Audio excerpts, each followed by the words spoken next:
இந்திய தூதரகம் கொடுத்த தகவல் நான் சொல்றேன். 2200 பேர் டிடென்ஷன் சென்டர்ல இருக்கு. டிடென்ஷன் சென்டர்ங்கிறது சிறை இல்ல, ஆனா ஒரு சிறை மாதிரி ஒரு சாப்பாடு போட்டு வச்சிருப்பாங்க அரசாங்க செலவுல.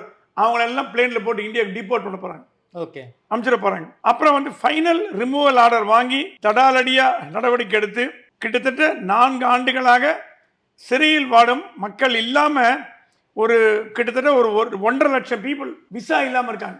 இல்லீகலா கள்ளத்தனமா இருக்காங்க.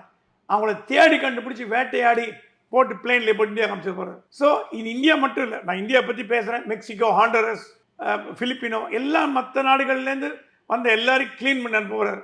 அவர் என்ன சொல்றாருன்னா, உங்க கஷ்டம், மீனியல் ஜாப் கிடைக்கிற ஆள் இல்லை, அவ்வளோதானே, நான் கொண்டாந்து கொடுக்குறேன் வேலை உங்களுக்கு. ஏன்னா அமெரிக்காவில் யாருமே இந்த மாதிரி வேலை செய்ய மாட்டாங்க.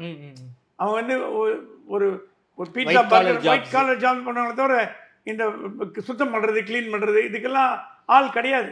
அதனால தான் உங்களுக்கு சர்தார்ஜிகள், அப்புறம் மெக்சிகன்ஸ் அவங்கெல்லாம் போகிறாங்க. ட்ரம்ப் சொன்னால் உங்களுக்கு வேணுங்கிற ஆள் நான் கொடுக்குறேன், ஆனால் கள்ளத்தனமாக இனிமேல் யாரையும் வைக்கக்கூடாது. அவர் என்ன சொல்கிறாரா, அங்கு வாழும் ஒரு குடிமக்களும் ஒரு மனிதனும் அடையாளம் காணப்பட வேண்டும். அவங்க எந்த ஊர், எங்கேருந்து வந்தாங்க, அது அந்த அடையாளம் காணப்படணும். அது சோஷியல் செக்யூரிட்டி நம்பர் இருக்குது. இப்போ இவங்களுக்கெல்லாம் சோஷியல் செக்யூரிட்டி நம்பரே கிடையாது. சோஷியல் செக்யூரிட்டி நம்பர் நம்ம ஆதார் கார்டு மாதிரி.